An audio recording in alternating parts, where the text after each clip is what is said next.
കഴിഞ്ഞ ദിവസം നമ്മൾ കണ്ടത് എവിടുന്നാണ്? പള്ളി മിഹ്റാബിലായിരുന്നു അടി. ഇപ്പതാ നബിദിന റാലിക്കെത്തിയ അടി. ഇത് ആരും തമ്മിൽ അടിക്കുന്നത്? വ്യത്യസ്ത പാർട്ടിക്കാർ, വ്യത്യസ്ത വിഭാഗം എന്നല്ല, സമസ്ത EK വിഭാഗത്തിലെ ചേരികൾ, ലീഗിനെ അനുകൂലിക്കുന്ന ഒരു ചേരിയും ലീഗിനെ അനുകൂലിക്കാത്ത വേറെ ചേരിയും തമ്മിലാണ് പിയാക്കി നടക്കുന്നത്. അപ്പോ ഇതിന്റെ കാരണം എന്താ അറിയങ്ങള്? 26/8/2026 ഉണ്ടുമൊഴിയിൽ നബിദിന റാലിക്കിടെ സംഘർഷം, സംഘടനാ കൊടികൾ വലിച്ചെറിയുകയും ബോർഡുകൾ നശിപ്പിക്കുകയും ചെയ്തതിനെതിരെ പ്രതിഷേധം ഉയരുന്നു. മുണ്ടുമൊഴി മദ്രസ കമ്മിറ്റിയുടെ നേതൃത്വത്തിൽ നടന്ന നബിദിന റാലിക്കിടെ വിഭാഗങ്ങൾ തമ്മിൽ സംഘർഷം. റാലിയിൽ സമസ്തയുടെയും പോഷക സംഘടനകളെയും കൊടികൾ ഉപയോഗിച്ചതുമായി ബന്ധപ്പെട്ട തർക്കമാണ് സംഘർഷത്തിൽ കലാശിച്ചത്.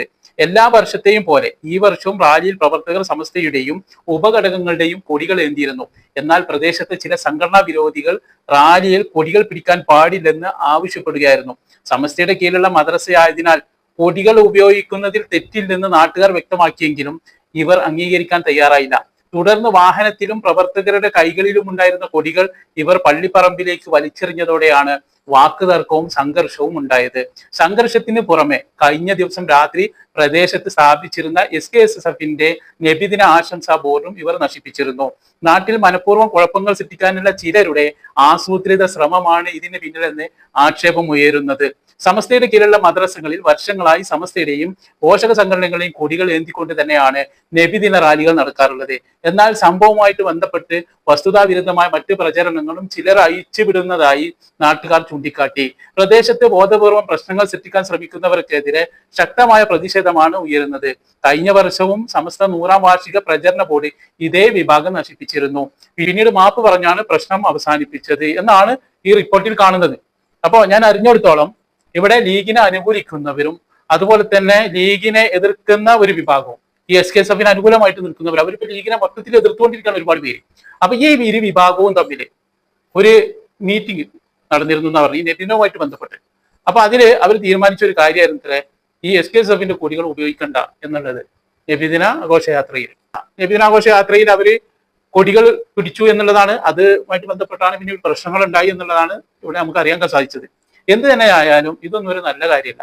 ഇപ്പോ നാട്ടുമ്പുറങ്ങളിലൊക്കെ മുമ്പ് ഇതേപോലെ ഒരുപാട് പ്രശ്നങ്ങൾ ഉണ്ടായിട്ടുണ്ട്. നമുക്കൊക്കെ അറിയുന്ന ഒരു കാര്യമാണ്. വളരെ വേദനയോട് കൂടിയിട്ടാണ് നമ്മൾ പലതും ഓർക്കുന്നത് തന്നെ, അല്ലെ? ഇപ്പോഴും ഇനിയും അങ്ങനത്തെ ഒരു കാലത്തേക്ക് നമ്മൾ തിരിച്ചു പോകണം. ഇവിടെ നമുക്കറിയുന്ന ഒരു കാര്യമല്ലേ, നമ്മുടെ നാടുകളിലൊക്കെ പ്രശ്നങ്ങൾ ഉണ്ടായതാണ്. ഒരുപാട് പ്രശ്നങ്ങൾ ഉണ്ടായിരുന്നു. മദ്രസകളിൽ ഉണ്ടായതൊക്കെ നമുക്കറിയാം. പലപ്പോഴും പല കള്ളപ്രചരണങ്ങളാണ് അന്ന് നടത്തിയിരുന്നത്.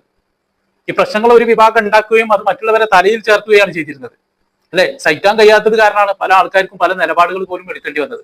അതുകൊണ്ട് ആ നിലപാടെടുത്തവർ ഇന്ന് തല ഉയർത്തി അഭിമാനത്തോടെ നിൽക്കേണ്ടി വരികയാണ്. ഇപ്പൊ ഞാൻ കഴിഞ്ഞ വീഡിയോയിൽ തന്നെ പറഞ്ഞ പോലെ ഈ ആലയിൽ കുടുങ്ങിയവരോ അവരുടെ ഗതികേടാണ് ഇപ്പൊ കാണുന്നത്. നോക്കൂ നിങ്ങൾ, അന്ന് ഒരുപാട് ഉസ്താദുമാരെ കണ്ണീര് കുടിപ്പിച്ചിട്ടുണ്ട്. ഒരുപാട് പ്രവർത്തകരെ പല രീതിയിൽ കള്ളക്കേസ് കുടുക്കിയിട്ടും പല പ്രശ്നങ്ങളും ഉണ്ടാക്കിയിട്ടുണ്ട്. എന്തിനധികം പറയണം, എത്ര പ്രവർത്തകർ ഇതിന്റെ പേരിൽ ജീവൻ നഷ്ടപ്പെട്ടു. ബഹുമാനപ്പെട്ട കുണ്ടൂർ ഉസ്താദിന്റെ മോൻ കുഞ്ഞു അടക്കം എന്തൊക്കെയാ അവിടെ സംഭവിച്ചത്, അല്ലെ? ഇവിടെ എത്ര പ്രവർത്തകര് കണ്ണീരുണ്ടാവും, എത്ര ഉസ്താദുമാർ കരഞ്ഞിട്ടുണ്ടാവും. അതിന്റെ പ്രതിഫലനങ്ങളാണ് ഈ കാണുന്നത്. തമ്മിലുള്ള അടി ഒന്നും സംഭവിക്കാതിരിക്കട്ടെ, അതേ നമുക്ക് പറയാനുള്ളത്. എപ്പോഴും നമ്മളിതിന് സന്തോഷിക്കുന്നില്ല, ഒട്ടും സന്തോഷിക്കുന്നില്ല. ആരായാലും എവിടെ അടി കൂടുന്നത് നമ്മൾ സ്വന്തം ചോരകളായിരിക്കും. ഒരു നാട്ടിൽ ഒരു പ്രശ്നം ഉണ്ടാവരുത്, അങ്ങനെ ഇല്ലാതിരിക്കട്ടെ. അതിനു വേണ്ടിയിട്ടാണ് നമ്മൾ പ്രാർത്ഥിക്കുന്നത്.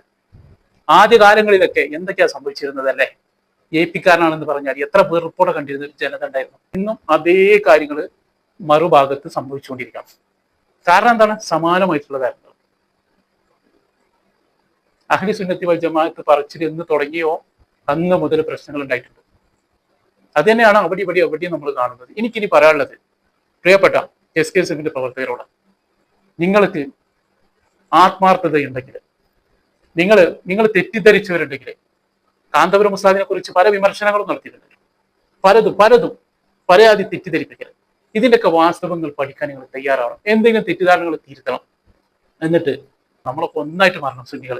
ഏതുപോലെ എന്നറിയങ്ങള്, ഇപ്പൊ താന്നാളൂർ മഹല്ല് ജുമാ മസ്ജിദിൽ ഇരു വിഭാഗം സുന്നികൾ തമ്മിൽ ഒരു പ്രഖ്യാപനം നടത്തുന്നുണ്ട്, ഒരു ഐക്യത്തിനുള്ള പ്രഖ്യാപനം. ഞാനതിന്റെ കുറഞ്ഞ ഭാഗം കേൾപ്പിക്കാൻ നിങ്ങളെ. മറ്റോ ഒരു വിളംബരമായിട്ട് കണ്ടു. നമ്മളെല്ലാവരും ഒരുമിച്ച്, സുന്നികൾ എല്ലാവരും കൂടി ഒരുമിച്ച് കൂടിയിട്ടുള്ള ഒരു ഐക്യത്തോടു കൂടിയുള്ള ഒരു വിളംബര ജാഥ എന്നൊരു ആശയം ഞങ്ങളുടെ മനസ്സിലുണ്ട്. ഞങ്ങളൊപ്പം അതിന് ആമീൻ.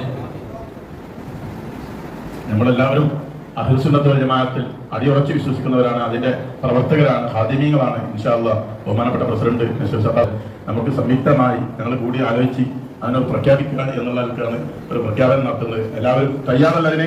അല്ലാഹു അക്ബർ, അല്ലാഹു അക്ബർ, അല്ലാഹു അക്ബർ. അപ്പൊ ഒരു പള്ളിയിൽ വെച്ച് ഇരു വിഭാഗത്തിലെ നേതാക്കന്മാർ പ്രഖ്യാപിക്കുകയാണ്. അതിൽ KNC തങ്ങള് EK വിഭാഗത്തിന്റെ നേതാവ്, നസീർ സഖാഫി AP വിഭാഗത്തിന്റെ നേതാക്കള്, ഇവരാണ് അവിടെ പ്രസംഗിച്ചത്. അപ്പൊ അവരുടെ ആ പ്രഖ്യാപനമാണ് അവിടെ നമ്മൾ കേട്ടത്. കണ്ടോ, അതിന് ആൾക്കാർ തെക്കുവീർ കൂടി ആവേശത്തോടു കൂടി അത് സ്വീകരിക്കുകയാണ്. എനിക്ക് പറയാനുള്ളത്, നമ്മൾ ഒരേ ആശയത്തിലും ആദർശത്തിലുള്ള ആൾക്കാരാണ്. നമ്മൾ തമ്മിൽ ഒരു പ്രശ്നങ്ങളും ഇല്ല. പിന്നെ എന്താണ് ചില സംഘടനാപരമായിട്ടുള്ള പ്രശ്നങ്ങൾ മാത്രം. അത് നമ്മൾ പ്രശ്നം ഉണ്ടാക്കിയതല്ല. അതാണ് നമ്മൾ ചിന്തിക്കേണ്ടത്. നമ്മൾ അത്തരക്കാരാണ് എന്നുള്ള പ്രചരണം നമ്മളെ കൊണ്ട് മറ്റു പലരും നടത്തിച്ചതാണ്. എന്നിട്ട് നമ്മളെ ശത്രുക്കളാക്കി മാറ്റിയതാണ്. അത് നമ്മൾ തിരിച്ചറിഞ്ഞാല് നമ്മൾ തമ്മിലുള്ള പ്രശ്നങ്ങൾ മാറിക്കിട്ടും. അതേ ഇവിടെ ഉള്ളൂ. അത് മാറുന്നതോടുകൂടി മറ്റുള്ള വിഭാഗം ഉണ്ടല്ലോ, ആ ആളുകൾക്ക് നിലനിൽപ്പില്ലാതായി മാറിപ്പോവും. അതുകൊണ്ട് അടി പിന്നെ കേൾക്കേണ്ടി വരില്ല, കിട്ടേണ്ടി വരില്ല. പക്ഷെ ആ ആലയത്തിൽ പിന്നെ അടി ഉറപ്പിക്കാനുള്ള ശ്രമമെങ്കിൽ അടി പരമാവധി ഇനിയും കിട്ടും.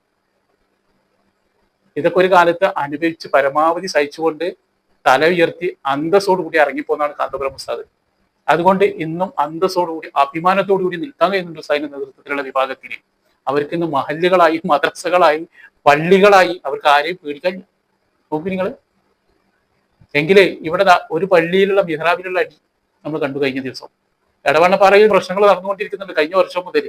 അതുപോലെ തന്നെ ഈ വിഷയം ഈ പ്രശ്നങ്ങൾ പിന്നെ ഇപ്രാവശ്യം പലതും ആ ഏരിയകളൊക്കെ നടക്കുന്നത് അതിന്റെ അടുത്ത നാട് തന്നെയാണ് ഈ നാട് എന്നാണ് അറിയാൻ കഴിഞ്ഞത്. അപ്പൊ അവിടെയും പ്രശ്നങ്ങൾ തന്നെയാണ്. ഇത് എവിടൊക്കെ ഉണ്ടോ അവിടൊക്കെ ഈ പ്രശ്നങ്ങൾ ഉണ്ടാവും. കാരണം ഈ പതാക ഉപയോഗിക്കാൻ പാടില്ല എന്ന് വന്നാൽ പലയിടത്തും പ്രശ്നങ്ങൾ ഉണ്ടാവും. കാരണം EK വിഭാഗ സംസ്ഥയുടെ പിന്നെ നബിദിന പരിപാടികളിലൊക്കെ അവരുടെ സംസ്ഥയ്ക്കുള്ള മദ്രസകളിലെ നബിദിന പരിപാടികളിലൊക്കെ ESKSFന്റെ പതാക ഒക്കെ ഉപയോഗിക്കുന്നുണ്ട്. നമ്മൾ കാണുന്നതാണ്. ഉപയോഗിക്കാൻ പാടില്ല കാരണം അവരടിയിൽ തന്നെ പ്രശ്നങ്ങൾ ഉണ്ടാവും. അപ്പോ അത് എന്തായാലും എന്ത് ചെയ്യുക, സുന്നികളെ ഒന്നിച്ചു നിൽക്കുക. അങ്ങനത്തെ ഒരു ശ്രമം എന്ത് ചെയ്യുക, നടത്താൻ നോക്കുക. പഴയ അകൽച്ചയും വിദ്വേഷമൊക്കെ മാറ്റി വെച്ചുകൊണ്ട്. കാരണം നമ്മളെ അകൽച്ചത് മറ്റു പലരും, അവരെ നമ്മൾ തിരിച്ചറിയുന്നിടത്താണ് നമ്മൾ വിജയിക്കുക. അത് മാത്രമാണ് ഇപ്പൊ പറയാനുള്ളത്.